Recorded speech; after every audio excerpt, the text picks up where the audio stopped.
स्वागत है आप सभी का आपके अपने YouTube channel Geeta's corner start commerce में, जिसमें आज हम कंटिन्यू करेंगे DSSS PGT commerce male candidate का 28 जून 2021 को जो पेपर हुआ था उसके अगले 20 क्वेश्चन हम कंटिन्यू करेंगे। इससे पहले हम इस पेपर की 3 वीडियोस कर चुके हैं। 3 वीडियोस में हमने इसके 20 क्वेश्चन जो है किए हैं। आज हम नेक्स्ट 20 क्वेश्चन करेंगे। अगर आप चैनल पर नए हैं तो एज़ यूजुअल जैसा कि हर बार बोलती आई हूँ, प्लीज़ आप चैनल को सब्सक्राइब कीजिए, साथ में लगे बेल आइकन को ज़रूर प्रेस कीजिए ताकि हर आने वाली वीडियो की नोटिफिकेशन आपको टाइम पे मिल जाए। ठीक है। और अगर आपके पास कोई सजेशन है किसी स्पेसिफिक पेपर को लेके तो आप प्लीज़ कमेंट बॉक्स में कमेंट करिए। हो सका तो हम अपने चैनल पे उसे ज़रूर डिस्कस करेंगे, उस क्वेश्चन पेपर को। करते हैं आज का क्वेश्चन पेपर स्टार्ट। आज का फर्स्ट क्वेश्चन है, in practice A compound journal entry is not recorded when. Compound journal entry कब रिकॉर्ड नहीं की जाती है? देखिए, सबसे पहले कंपाउंड जर्नल एंट्री होती क्या है, जिसमें 1 डेबिट या फिर मैनी क्रेडिट हो। ठीक है, यानी कि एक अकाउंट डेबिट और कई सारे अकाउंट क्रेडिट हो। फिर मैनी डेबिट यानी कि कई सारे अकाउंट डेबिट और 1 क्रेडिट हो, एक अकाउंट क्रेडिट हो, या फिर many debit many credit. It means कि एक से ज़्यादा अकाउंट डेबिट और एक से ज़्यादा अकाउंट क्रेडिट हो। तो यहाँ पे जो ऑप्शन दिए गए हैं, देखिए फर्स्ट है 1 account is to be debited and 2 or more accounts are to be credited. First condition जा रही है तो यहाँ पे रिकॉर्ड की जाती है। हमें किस पे टिक करना है? जो रिकॉर्ड नहीं की जाती है। 2 or more accounts are to be debited and 1 account is to be credited. दो से ज़्यादा अकाउंट डेबिट किया जाए और 1 अकाउंट क्रेडिट किया जाए। Second condition, 2 or more accounts are to be debited and 2 or more accounts are to be credited. Third condition, ये तीनों ही जस्टिफाई कर रही हैं कंपाउंड जर्नल एंट्री को। तो fourth entry, only 1 account is debited and another account is credit. ये एक simple journal entry है, कंपाउंड जर्नल एंट्री नहीं है। तो ऑप्शन फोर्थ, ठीक है, सेकंड ऑप्शन पे चले जाएंगे, ओनली डी ऑप्शन यहाँ पे ठीक है। अगर वीडियो पसंद आए तो प्लीज़ वीडियो को लाइक करें, शेयर करें ज़्यादा से ज़्यादा अगर आप कर सकते हैं तो। ठीक है। नेक्स्ट क्वेश्चन है, which of the following expenditures is considered as deferred revenue expenditure. इसमें से कौन सा स्थगित आयगत व्यय है? तो देखिए चारों एक बार हम देखते हैं। फर्स्ट क्या है, 20,000 spent on some major alteration to a theatre which made it more comfortable and attractive. कि ये क्या है? हमारा कैपिटल एक्सपेंडिचर है जो कि कंफर्टेबल और अट्रैक्टिव बनाने के लिए किया गया है। ये थिएटर के ऊपर खर्चा जो किया गया 20,000 का, और ऐसे लिखा गया सब मेजर जब यहाँ पे खर्चा आ जाता है तो वो कैपिटल एक्सपेंडिचर हो जाता है। सेकेंड जो है ना, ₹4,000 spent on dismantling. It means कि उखाड़ना, यानी कि एक प्लांट एंड मशीनरी को एक जगह से उखाड़ के ट्रांसपोर्टेशन दूसरी जगह लेके गए हैं एंड री इंस्टॉलिंग, दूसरी जगह पे उसको स्थापित किया गया। ये हमारा आ जाएगा डेफर्ड रेवेन्यू एक्सपेंडिचर में। थर्ड है 2,000 spent on repair of machinery, it is revenue expenditure. Fourth ₹60,000 spent on construction of railway sidings, तो ये हमारा क्या हो जाएगा? Capital expenditure. ठीक है। क्वेश्चन में पूछा गया कि डेफर्ड रेवेन्यू एक्सपेंडिचर कौन सा है, तो ये हमारा सेकंड ऑप्शन पे हम टिक कर देंगे। थर्ड क्वेश्चन है, which of these is a kind of company categorise on the basis of liability of shareholders और मेंबर्स। ये लाइबिलिटी के बेस पे कैटेगराइज करना है, तो लाइबिलिटी के बेस पे ये अनलिमिटेड कंपनी हमारा ऑप्शन जो है करेक्ट हो जाएगा। देखिए, लाइबिलिटी के बेस पे कंपनी जो है वो 3 टाइप्स होती है, companies limited by shares, companies limited by guarantee और अनलिमिटेड कंपनीज। तो ऑप्शन था अनलिमिटेड कंपनीज, हमारा ऑप्शन में था, तो इस पे ही हम टिक कर देंगे। And on the basis of members अगर हम कैटेगराइज करें कंपनीज को, ये तो यहाँ पे भी ये 3 टाइप्स आ जाएंगे, 1 person company, private company and public company. And on the basis of control में क्या आ जाएगा? Holding and subsidiary companies and associate companies. ठीक है। बाकी जो ये कैटेगराइजेशन है इसको भी ध्यान में रखेंगे थोड़ा सा, क्योंकि नेक्स्ट एग्जाम में पूछा जा सकता है। फोर्थ क्वेश्चन है, which of the following ratios does come under activity operating ratios. देखिए, ये जो क्वेश्चन था ये एचटेट में भी पहले आया हुआ था कि जो हमारे टर्नओवर रेशियो है वहाँ पे उनका नाम जो है दूसरा नाम दे दिया गया है, एक्टिविटी रेशियो, ऑपरेटिंग रेशियो। तो यहाँ पे पूछ लिया कि भाई बताओ इसमें से कौन सा एक्टिविटी ऑपरेटिंग रेशियो यानी कि टर्नओवर रेशियो में निकालना है, तो इन्वेंटरी टर्नओवर रेशियो पे ही टिक कर देंगे। बाकी देखिए, करंट रेशियो क्या हमारा लिक्विडिटी रेशियो है, जिसको शॉर्ट टर्म सोल्वेंसी रेशियो भी कहा जाता है। प्रोप्राइटरी रेशियो हमारा सोल्वेंसी रेशियो है, जिसको लॉन्ग टर्म सोल्वेंसी रेशियो कहा जाता है। And quick ratio liquidity ratio है, जिसको शॉर्ट टर्म सोल्वेंसी रेशियो भी बोला जाता है। तो इन्वेंटरी टर्नओवर रेशियो, जो टर्नओवर रेशियो है उनको क्या बोलते हैं? एक्टिविटी रेशियो और ऑपरेटिंग रेशियोज। ठीक है। क्वेश्चन नंबर 4 में हमारा ऑप्शन नंबर 4 टिक हो जाएगा, इन्वेंटरी टर्नओवर रेशियो। नेक्स्ट है, which of the following is not a method of costing. Costing का कौन सा मेथड नहीं है? ये स्टैंडर्ड कॉस्टिंग जो है कॉस्टिंग का मेथड नहीं है। बाकी क्या है, operating costing, job costing, contract costing, unit costing, batch costing और प्रोसेस कॉस्टिंग, ये हमारे 6 मेथड्स हैं कॉस्टिंग के। Operating costing, job costing, contract costing, unit costing, batch costing and process costing. Next question है, a company forfeited 400 equity shares of ₹10 each issued at a discount of discount of 10% for non-payment of 2 calls of ₹2 each. What will be the amount forfeited by the company? देखिए share forfeiture account में कितनी amount जाएगी जो company को receive हो चुकी है इन shares के ऊपर। रिसीव कितना हो चुका है, तो सबसे पहली बात जो डिस्काउंट पे दिया है कंपनी का इशू, कंपनी शेयर को डिस्काउंट पे इशू कर ही नहीं सकती, क्योंकि according to companies act 2013 section 53 अंशों के कटौती पर निर्गमन पर जो कंपनी अधिनियम है वो प्रतिबंध लगाता है, यानी कि एक कंपनी अपने शेयर्स को डिस्काउंट पे इशू नहीं कर सकती है। तो यहाँ एट पर मान के क्वेश्चन किया जाएगा। अगर हम एट पर इसको मानते हैं तो ₹10 में से ये 2-2 रुपये की 2 कॉल्स जो है नहीं आई हैं कंपनी के पास, तो इट मीन्स कि ₹6 कंपनी रिसीव कर चुकी है। 400 multiply by 6 share forfeiture account की ही यहाँ पे अमाउंट पूछी गई है, कितनी आएगी, तो यहाँ ₹6 के हिसाब से 2400। ऑप्शन फर्स्ट हमारा करेक्ट हो जाएगा। नेक्स्ट है, it is A popular technique for generating new ideas. देखिए इस टेक्निक को हमने डिस्कस किया है एस्टेट 2020 का जो पेपर था उसमें क्वेश्चन नंबर 137 की वीडियो में हमने इसको डिस्कस किया है।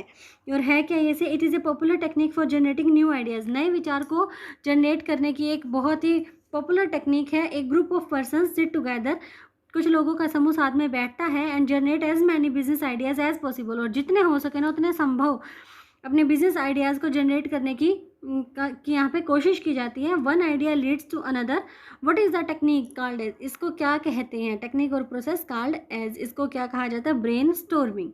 ब्रेन स्टॉर्मिंग में यही होता है, ग्रुप ऑफ पर्सन जो है वो साथ में बैठते हैं और एक के बाद एक आइडिया जो है वो जनरेट होता रहता है।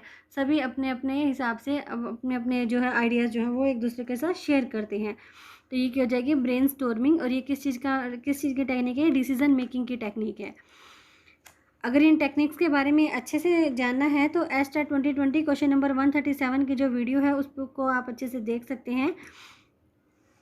नेक्स्ट है, which of these is an example of models of e commerce.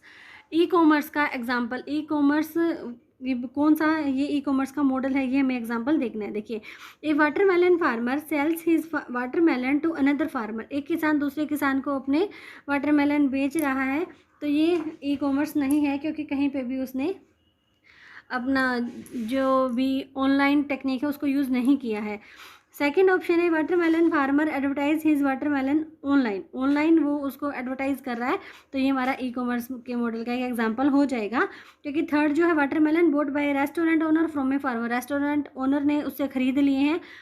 कैसे खरीदा ये यहाँ पे मेंशन नहीं किया गया है कि उसने ऑनलाइन देख के ख़रीदा है या पर्सनली ही ख़रीदा है, तो ये भी ई कॉमर्स के एग्जाम्पल में नहीं आएगा। वाटरमेलन फार्मर ओपन्स ए फार्म स्टैंड, तो ये भी नहीं है ई कॉमर्स के मॉडल का एग्जांपल। ऑनलाइन वाला ऑप्शन जो है वो सेकंड ऑप्शन ही इसका आंसर हो जाएगा 8th क्वेश्चन का। चलते हैं अपने नेक्स्ट क्वेश्चन की तरफ। 9th क्वेश्चन है, which of the following statements is false in relation to consignment. Consignment के रिलेशन में कौन सी स्टेटमेंट जो है वो गलत हो जाती है। देखिए कंसाइनमेंट की है क्या है, जैसे एक इंडियन ट्रेडर है, उसे अगर अपना जो प्रोडक्ट है वो फ़ॉरेन में सेल करना है, उसे वहाँ की मार्केट के बारे में कुछ भी पता नहीं है, तो वो क्या करेगा, वो बीच में एक थर्ड पार्टी को, यानी कि जिसको उसे माल बेचना है उसको नहीं, बीच में एक थर्ड पार्टी को हायर कर लेगा और उसे कहेगा कि आप प्लीज़ ये फ़ॉरेन मार्केट में मेरा जो प्रोडक्ट है उसे बेचने में मदद कीजिए, उसके बदले में वो उसे कमीशन देगा। ठीक है, जो माल भेजेगा वो कंसाइनर, जो बीच में कमीशन लेगा वो है कंसाइनी। तो यहाँ पे पूछा गया कि which of the following statement is false in relation to consignment. Consignment का ये जो व्यापार है इसमें कौन सी स्टेटमेंट गलत हो जाती है। जो गलत हो जाती है वो है third, dispatch of goods on consignment amount to sale of goods by the consignor. यानी कि अगर कंसाइनर अपना माल भेजता है कंसाइनी के पास तो इट मीन्स कि उसने सेल कर दिया, ये गलत है, सेल नहीं होगा। सेल तो एक्चुअल में जब सेल होगी उसी को ही सेल माना जाएगा। बाकी जो है ट्रू स्टेटमेंट वो भी पढ़ लेते हैं। The consignee does not become the debtor of the consignor on receipt of goods. बिल्कुल ठीक बात है कि वो डेटर नहीं बन जाता। डेटर कब बनता है, जब उधार में किसी को माल बेचा जाए तो वो डेटर बन जाएगा। ये कह रहे हैं कि जैसे ही कंसाइनी को अपने गुड्स रिसीव होते हैं तो वो डेटर बन जाता है। बिल्कुल गलत, ये सही, ये मतलब does not become the debtor. इन्होंने कहा कि वो देनदार नहीं बनता है, तो ये ठीक बात है। The legal ownership and the title of good is not transfer to the consignee. बिल्कुल, ये ट्रांसफ़र नहीं किए जाते हैं कंसाइनी को। लीगल ओनरशिप, वो वैधानिक रूप से उसका स्वामी नहीं बन जाता है, वो उसे सिर्फ एक कमीशन ही मिलता है बीच में। और third, the relationship between the consignor and the consignee is that of a principal and agent, यानी कि उन दोनों के बीच में स्वामी और एजेंट का ही संबंध रहता है। ये भी ठीक है। क्या नेक्स्ट क्वेश्चन है, which of these books is not related to non trading concern. Non trading concern means जो हमारी नॉट फॉर प्रॉफिट ऑर्गेनाइजेशन है, यानी कि ऐसी ऑर्गेनाइजेशन जो प्रॉफिट के लिए काम नहीं करती है, यानी कि जो नॉन ट्रेडिंग कंसर्न में जो मामले आते हैं उसमें कौन सी बुक नहीं आती है। डोनेशन बुक है जो नॉन ट्रेडिंग कंसर्न्स में नहीं आती है। बाकी कौन से आते हैं, देखिए स्टॉक रजिस्टर रखे जाते हैं, मिनट बुक्स रखी जाती है, मेंबर रजिस्टर रखे जाते हैं, साथ में कैश की जो रिसिप्ट होती है और कैश के जो पेमेंट्स होते हैं वो सारी रखी जाती हैं। ये सारी नॉन ट्रेडिंग कंसर्न में आती हैं, stock register, minute book, member register, cash receipt and cash payments. लेकिन जो डोनेशन बुक्स है वो हमारी नहीं आती है, और इसी को ही हमें यहाँ पे छांटना था कि कौन सी ऐसी बुक है जो रिलेट नहीं करती है नॉन ट्रेडिंग कंसर्न से, तो वो हो जाएगी हमारी डोनेशन बुक्स। नेक्स्ट क्वेश्चन है, dash is also refer to as e website. इसमें से ऐसा क्या है जिसको ई वेबसाइट भी बोलते हैं। ई वेबसाइट तो आज के टाइम में कोई भी इससे अछूता नहीं है, और कोरोना के टाइम में तो बहुत ही सभी को ही पता लग गया ये है क्या। It allows the customers to purchase goods from various sellers using internet. ठीक है, इंटरनेट के थ्रू क्या करते हैं कस्टमर, माल परचेज करती है, अपना जो भी सामान उन्हें खरीदना है वो खरीदते हैं अलग अलग बेचने वालों से। Its aim is to provide a global, reliable, 24/7 web based effective sales management system. ठीक है, ये क्या हो जाएगा हमारा ई शॉप। ई शॉप भी नहीं बोला जाता है, यानी कि फ़ोन पे से भी ने शॉप अपनी अपनी दुकानें खोल के रख ली हैं, तो हमारा कस्टमर का जिससे चाहे लेने का मन करे वो उससे ले सकता है, और ये सर्विसेज हैं हमारी 24/7। तो it's a online store where customers can visit from anywhere at any time using a web browser on a mobile phone और ए लैपटॉप। ठीक है, क्लियर। क्या है क्वेश्चन में कि भी किसको ई वेबसाइट बोला जाता है, ई शॉप को ई वेबसाइट बोला जाता है। आगे एक्सप्लेन इन्होंने भी कर दिया है, और ई शॉप का या ई वेबसाइट का मीनिंग भी यहाँ पे मैंने लिख दिया है। नेक्स्ट है, memorandum joint venture account is prepare to find out. देखिए ये तो सभी को ही पता होगा, मेमोरेंडम जॉइंट वेंचर अकाउंट किस लिए निकाला जाता है, प्रॉफिट एंड लॉस, प्रॉफिट और loss on the joint venture. Joint venture के ऊपर जो भी प्रॉफिट या लॉस है उसको निकालने के लिए मेमोरेंडम जॉइंट वेंचर अकाउंट जो है वो बनाया जाता है। नेक्स्ट है, a bill drawn on June 16 for a period of 30 days and unfortunately July 19 is a public holiday, then what will be the maturity date of the bill. देखिए maturity date जब निकाली जाती है बिल की तो उसमें 3 days grace days जो है वो ऐड किए जाते हैं, और ये बिल लिखा गया 16 जून को 30 दिनों के लिए। तो इसका जो मैच्योरिटी डेट है इसकी कैसे आएगी, 16 जून में अगर हम 30 डेज़ को प्लस करें तो 16 जुलाई प्लस 3 ग्रेस डेज अगर हम करते हैं तो 19 जुलाई। But it is a public holiday. क्या पब्लिक हॉलीडे में हम एक दिन पहले की तारीख को मैच्योरिटी डेट मानते हैं, और अगर हमारा इमरजेंसी हॉलीडे आ जाए तो उसमें हम नेक्स्ट डे को मैच्योरिटी डेट मानते हैं। ये दोनों ही बातें ध्यान रखनी है। कई बार जल्दबाजी में पेपर में ये क्वेश्चन जो है गलत कर आते हैं, आते हुए भी गलत हो जाता है कई बार ये वाला क्वेश्चन, कि हमें क्या करना है, इमरजेंसी हॉलीडे में नेक्स्ट डे लेना है, और हमें पब्लिक हॉलीडे में एक दिन पहले यानी कि प्रीवियस डे को अपना आंसर जो है वो टिक करना है। तो यहाँ 19 जुलाई में अगर एक दिन हम माइनस कर देंगे तो 18 जुलाई जो वो हमारा आंसर हो जाएगा। 13 क्वेश्चन चलते हैं अपने 14 क्वेश्चन की तरफ। नेक्स्ट क्वेश्चन है, e cash is not based on which of the following systems. किसके ऊपर बेस नहीं है ई कैश, ये डिजिटल नेम के ऊपर बेस नहीं है, बाकी सारी चीज़ें इसके अंदर आती हैं।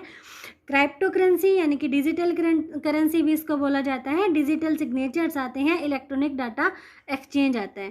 तो ये तीनों ही चीज़ें हैं जहाँ जिसके ऊपर ई कैश जो है वो बेस्ड है। डिजिटल नेम इसका आंसर हो जाएगा। इन्होंने पूछा था जिसके ऊपर वो बेस नहीं है, तो डिजिटल नेम के ऊपर वो बेस नहीं है। नेक्स्ट क्वेश्चन, देखिए चैनल पे आए हैं तो प्लीज़ सब्सक्राइब करें, साथ में लगे बेल आइकन को ज़रूर प्रेस करें। वीडियो अगर पसंद आए तो प्लीज़ उसे लाइक भी करें, और शेयर भी करें। नेक्स्ट है which of the following is not an individual component of systematic risk. Systematic risk का इंडिविजुअल कंपोनेंट कौन सा नहीं है, ये कौन सा नहीं है? इन्फ्लेशन रिस्क जो है वो इसका इंडिविजुअल कंपोनेंट नहीं है। इंडिविजुअल कंपोनेंट सिस्टमेटिक रिस्क के 4 कंपोनेंट है। फर्स्ट है इंटरेस्ट रेट का रिस्क, सेकंड है परचेजिंग पावर का, थर्ड है मार्केट रिस्क और फोर्थ है एक्सचेंज रेट रिस्क। देखिए ये जो सिस्टमेटिक रिस्क है ना वो क्या करता है, पर्टिकुलर इंडस्ट्री को नहीं, किसी एक इंडस्ट्री को नहीं, बल्कि सारी मार्केट को इफेक्ट करता है। ठीक है, ये अनप्रिडिक्टेबल होता है और इसे मतलब टालना बहुत मुश्किल है, मतलब इसे टाला ही नहीं जा सकता।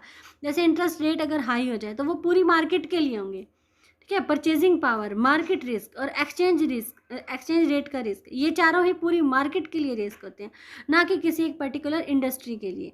ठीक है, चारों नाम हो जाएंगे याद, interest rate risk, purchasing power risk, market risk और एक्सचेंज रेट रिस्क।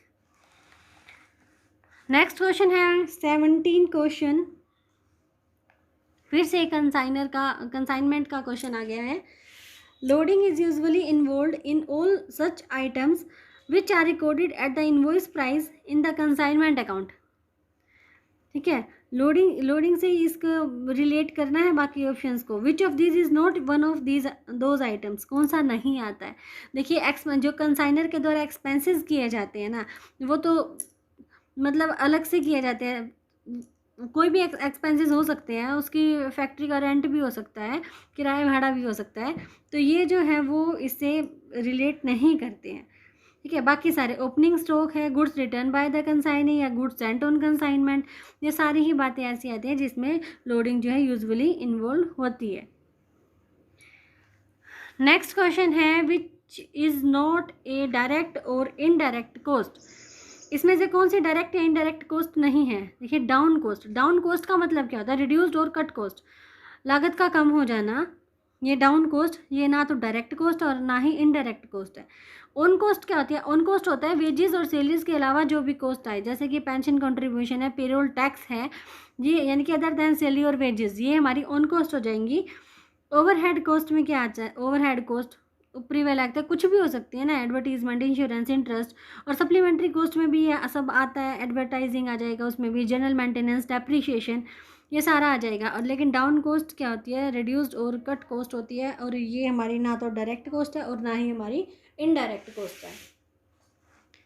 चलते हैं नेक्स्ट क्वेश्चन की तरफ। 19 question what are benefits of e commerce to society at large. देखिए अगर ये सोसाइटी एट लार्ज नहीं लिखा गया होता ना, बस ये होता what are benefits of e commerce, तो हम ऑप्शन नंबर 4 के साथ चले जाते, क्योंकि सारे ही ई कॉमर्स के बेनिफिट हैं।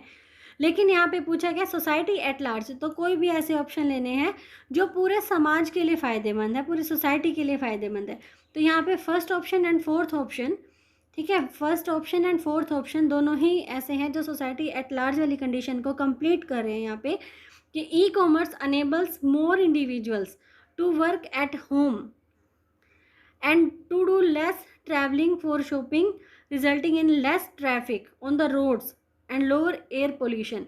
यदि कि ये जो लेस ट्रैफिक की बात की गई है और लोअर एयर पोल्यूशन की बात की गई है, ये किसी एक इंडिविजुअल के लिए नहीं की गई है, सारी सोसाइटी के लिए की गई है। तो यहाँ पे फर्स्ट ऑप्शन तो करेक्ट होगा ही होगा।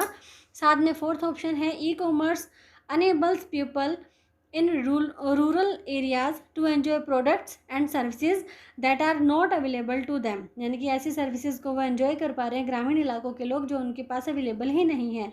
तो ये किसी एक इंडिविजुअल की बात नहीं की गई है, सभी ग्रामीण लोगों की बात की गई है।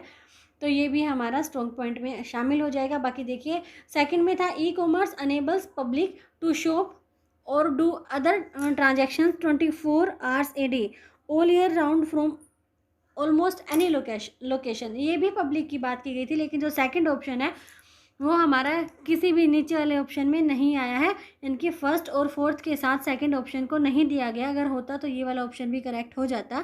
थर्ड में है ability for creation of highly specialised business, ये हमारा इंडिविजुअल है। E commerce provide people with more choices than they can select from many vendors and from many product.